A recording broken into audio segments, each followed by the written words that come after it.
Hey there, 1mil here. Today we got some new cards. Okay, I'll be the first one to say, when Targon was released, I was gonna be worried about Soraka and Soraka support giving us even more heal than we initially had, making it too much. But now, as I see these cards before me, I, for one, welcome our healing overlords. And this is going to signify that Soraka is most likely going to be coming out tomorrow. Soraka is actually one of my favorite champions to play in League of Legends, so I'm really happy to see her. And although it will definitely take some time to see what is overpowered or whatever, I don't really mind. I just really look forward to playing with these decks. Now, into the cards themselves. First off is the Landmark, 2-cost Star Spring Landmark. Run and heal damage allies 1. Then once I've seen you heal 22 plus damage from all allies, win the game. Oh win god! Heal is cheat? Nah, heal is W. Win!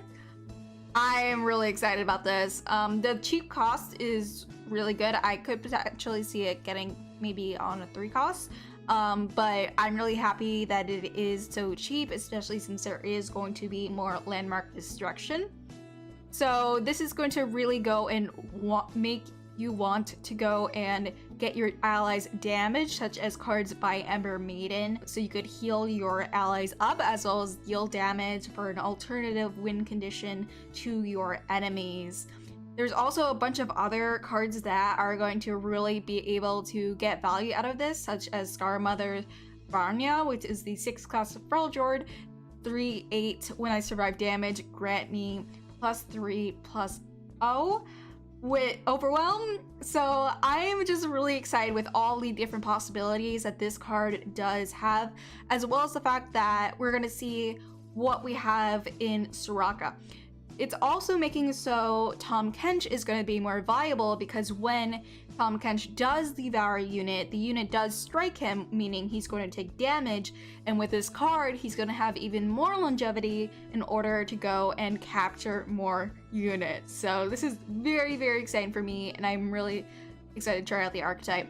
Next is the Divergent Pass, which is a 3-cost fast Targon spell. Draw a landmark or destroy a landmark. So this is actually, I really like to see this type of tutoring that you could use with the Star Spring, as well as the versatility with the ability to destroy landmarks. I'm sure we're gonna see some other landmarks from other regions as well.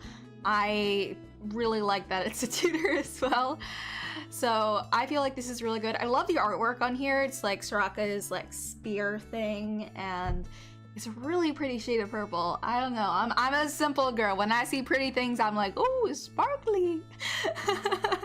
And I want to run like 3 of it, but I could definitely see myself perhaps running a 1 or 2 of, especially since we don't know what the rest of the landmarks are going to be. We may even want to use it in perhaps a Targon Lee Sin deck.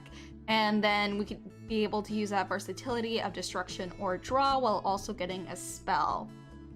Next is the 3-cost Spring Guardian. When I'm summoned, create a spring gift in hand. So this is a 3-cost 3/3 with a additional bonus. So this stat line already is quite good for what it does.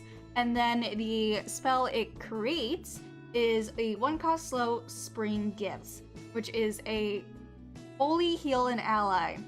So if you've been able to go and get a lot of damage on your unit, this is going to go and speed up your 22 plus damage on allies to win game plan even more, and only for 1 cost.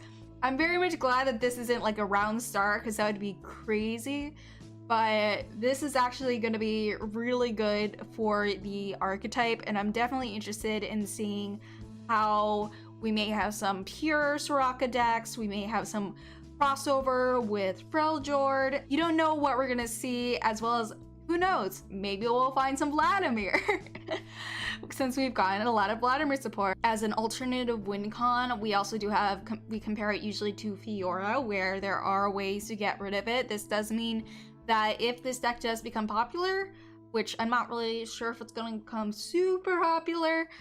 There will be even more landmark destruction, but I really like these really good landmarks because it makes landmark destruction more of a regular thing rather than just a situational if there's only so many landmarks in the game. And I'm excited to see exactly how many more they are going to put in and at what rate per set, because I feel like by putting in more landmarks like this, it makes landmark destruction less situational and more usual.